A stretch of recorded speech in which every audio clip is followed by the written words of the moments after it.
No Radar Vascaíno está de volta. Eu sou o Edinho RJ. Tudo bem com você? Juntos novamente aqui para falarmos de Vasco.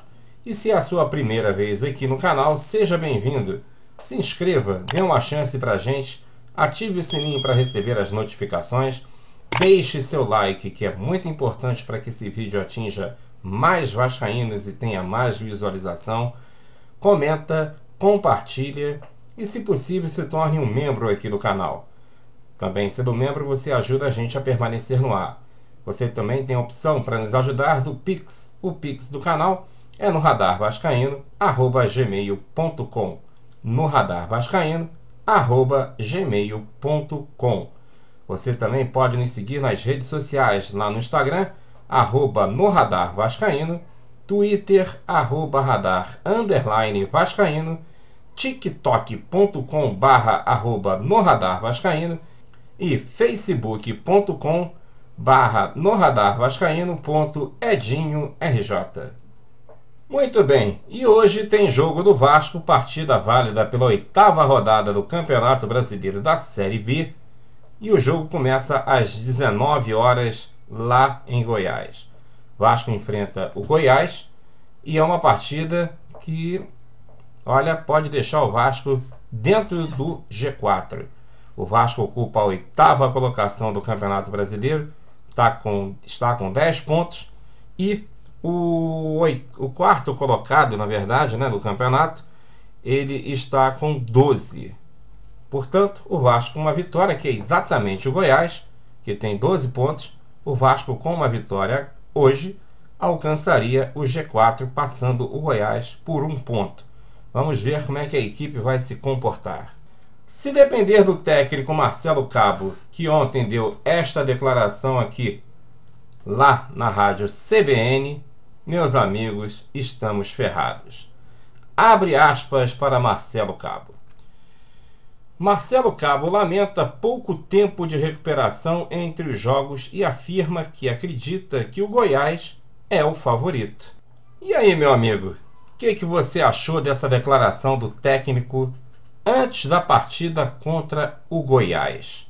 Comenta aí para a gente depois debater se você acha que o Marcelo Cabo tem perfil para ser técnico do Clube de Regatas Vasco da Gama.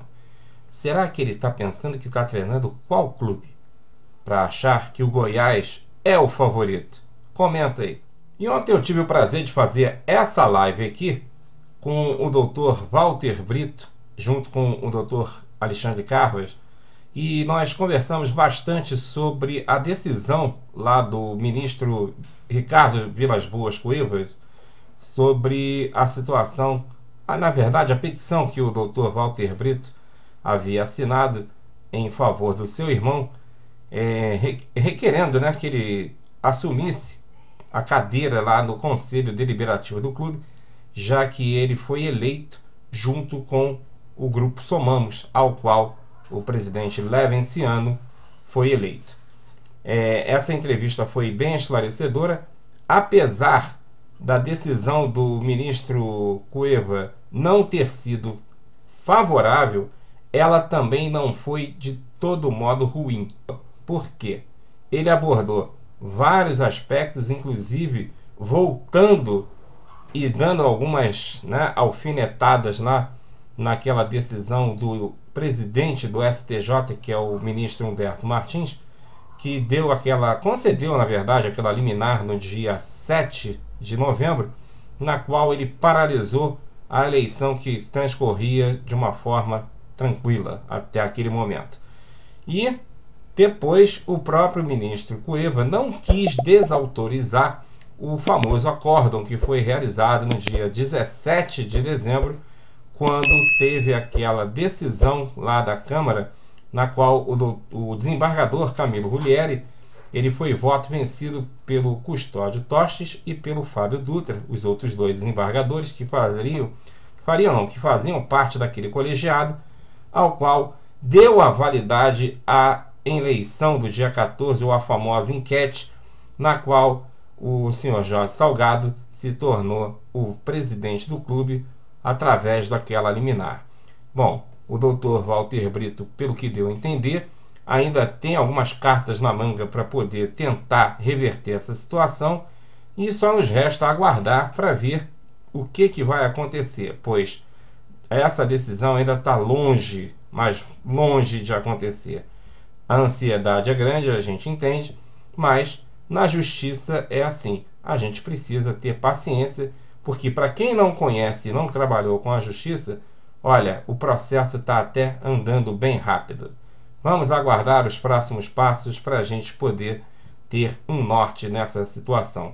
A situação também lá da ação dos Templários, ela parece que está andando e pode acontecer a qualquer momento alguma situação aí de, não digo decisão, mas mais algum movimento aí desse processo em rumo à tão sonhada decisão tanto do desembargador Camilo Rulieri como também do juiz Paulo Roberto Correia. Vamos aguardar.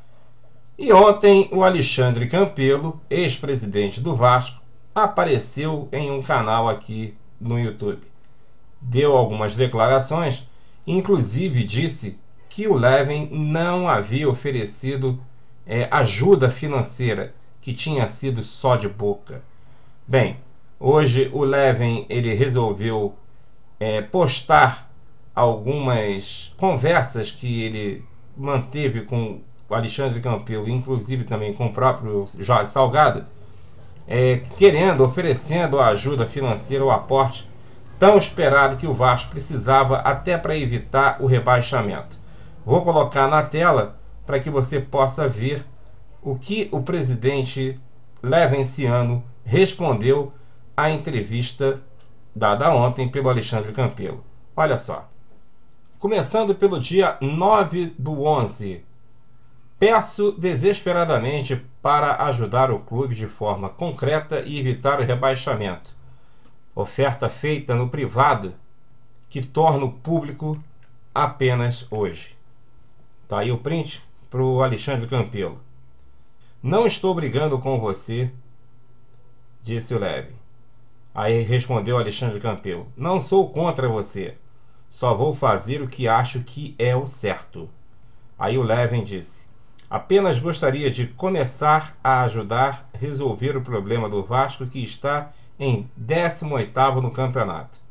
E as inscrições no campeonato serão até o dia 30/11. E poderia começar a agitar algo bom que deixaria o clima melhor e você sairia em paz com as portas abertas.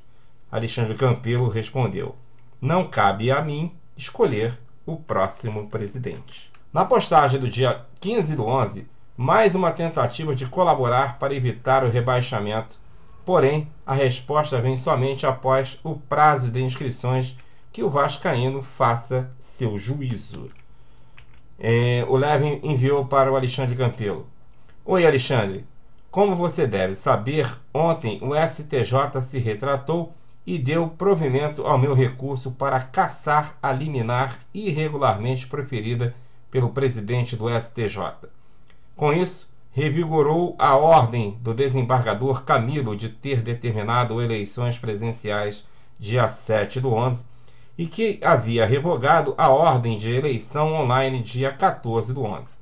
Desta forma, volta a valer a decisão do desembargador do TJRJ e, com isso, como você deixou claro que cumpriria o que a Justiça determinasse, preciso saber se e quando podemos dar início a uma transição amistosa. Tenho muitos recursos a trazer para o clube e bons reforços cujas datas de inscrição máxima estão próximas. Aí o Campelo disse: te respondo durante a semana após ouvir o jurídico do clube. E o Levin respondeu: perfeito, te aguardo, obrigado pelo retorno por hora. E para encerrar, mais um print, dessa vez do dia 16/11, proponho ao Salgado selar a paz pelo Vasco e sou solenemente ignorado. Está aqui o print em que ele enviou para o Jorge Salgado dizendo o seguinte: Jorge, bom dia. Estamos todos cansados. Eu consegui dinheiro para o Vasco, mas os investidores me pediram que eu desse a eles estabilidade e conseguisse acabar com a turbulência política. Se continuar a guerra, vou perder os recursos. Existem ótimos jogadores para vir, mas precisamos intervir na transição, logo senão vamos perdê-los para os rivais. Pelo Vasco, reconheça a minha vitória e venha me ajudar na gestão. Ficarei feliz que você seja o VP de futebol. Teremos um diretor de futebol que dará as garantias que o Vasco precisa para contrair financiamentos e teremos um puta time onde ficarei feliz de você ser o VP de futebol do melhor time nos últimos tempos. Pelo Vasco, aceite. Tenho certeza que nós nos daremos muito bem e teremos uma fase de paz no Vasco. Não vou te sacanear. Traga o Osório, o Adriano e o Duque Estrada aqui no meu escritório hoje e resolveremos isso pelo bem do clube. Muito bem, eu gostaria que você também comentasse e tirasse as suas conclusões em relação à situação que o Alexandre Campelo disse, dizendo que o Levin não havia oferecido ajuda financeira. Bem, gente, esses eram os assuntos do momento. Quero te convidar daqui a pouco para o pré-jogo, para a live do intervalo e para o pós-jogo de Goiás e Vasco. A gente se vê daqui a pouquinho, a partir das 6h30. Um forte abraço, valeu!